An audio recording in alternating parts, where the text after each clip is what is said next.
Michael was a 12-year-old boy who lived in Point Pleasant, West Virginia. He lived with a small family of 3 since his father passed away when he was just 7 years old. In his middle school, he was in a cryptozoology group. In fact, he was the leader of this said group. He and his 5 friends, Ashley, Ben, Zach, Kaylee, and Joshua, would meet up in the science classroom and discuss different cryptics and urban legends. Every week, they would choose another cryptid to discuss, and another member would research it. They quickly flew through the list of cryptic easily, from the owl to the Siberian leopard. Eventually, in December, they were at a loss of a cryptid to research, until one member learned of another local legend, the Mothman.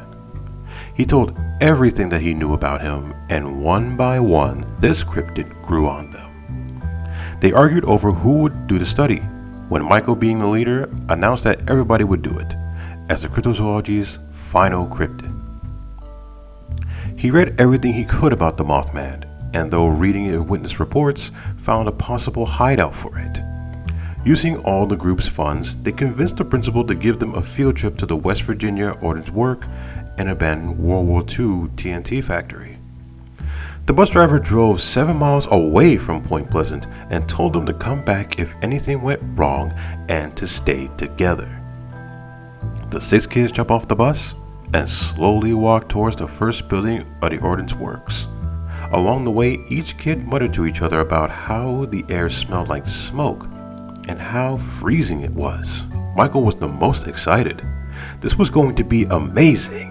He daydreamed about walking into a building and being startled by the Mothman sitting upon a perch, then discovered the Mothman was friendly and riding him far away into the breeze.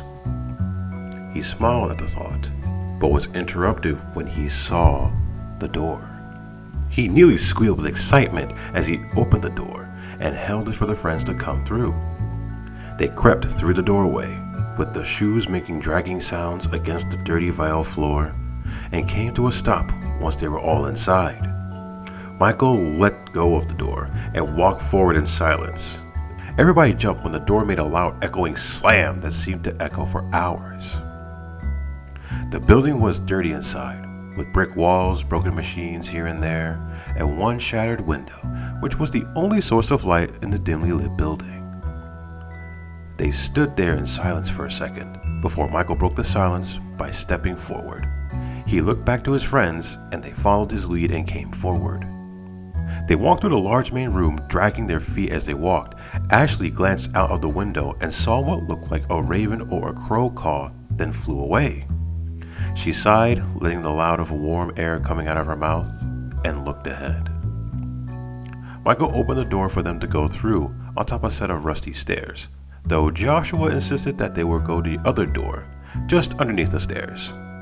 Ashley insisted yet another door. Zach, fed up with the bickering, suggested that we split up into groups. Zach went with Joshua, Ashley went with Ben, and Michael went with Kaylee. They agreed to meet up in the bus if anything goes wrong. Michael grabbed the flashlight out of his backpack and turned it on. He nervously smiled at Kaylee and continued on to the door.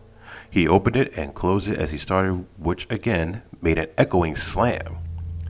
They crept down the hallway, which is pitch black inside from the flashlight.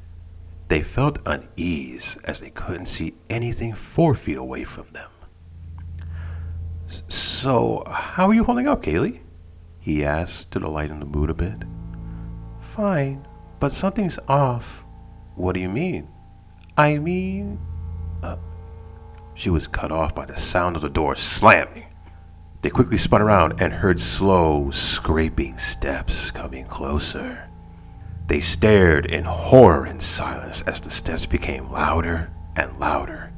2 dim red lights appeared down the hall. Kayla wanted to ask what they were, but her throat seemed to swell shut. The lights grew brighter and bigger as the footsteps became louder.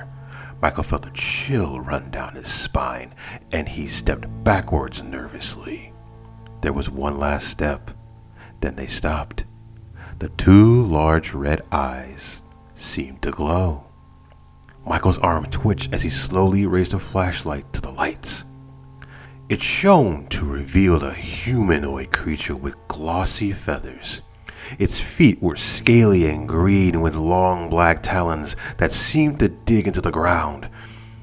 Its shoulders were about 1 foot taller than its head and were tipped with long black wings, and its head, it seemed to be pushed down into its chest.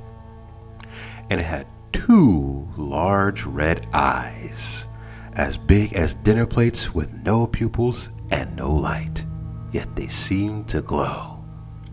Its mouth appeared to be either missing or covered by feathers.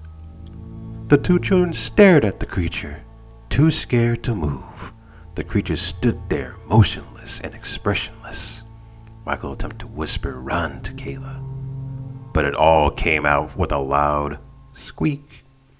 Upon hearing this, the creature's eyes seemed to become even brighter as it let out a horrible, otherworldly screeching noise, which reminded Michael of a mix of a scream from a horror movie and an imbalanced siren. It unfolded its wings and charged at them.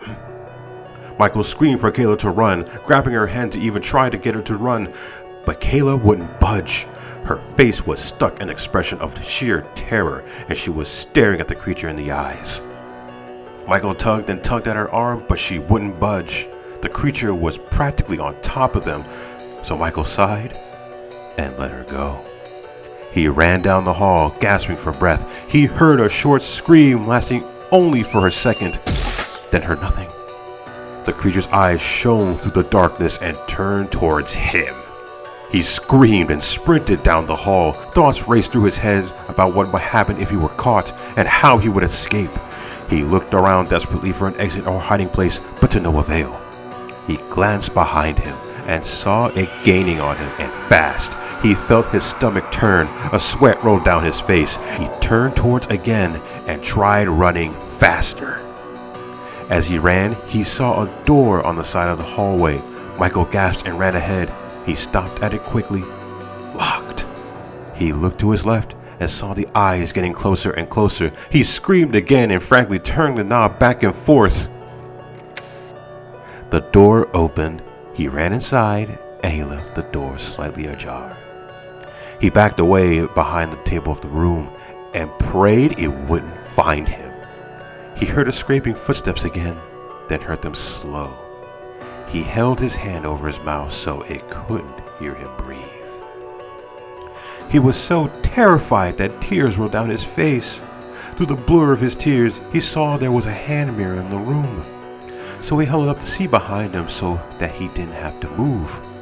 There it was. He yelped and turned around to see its red eyes gazing down on him.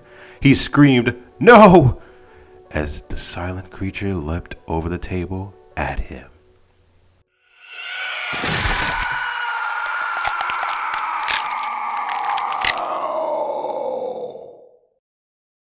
Afterwards, when it was time to leave, Zach, Ben, Joshua, and Ashley met outside in the snow and asked each other if they have seen Michael or Kayla.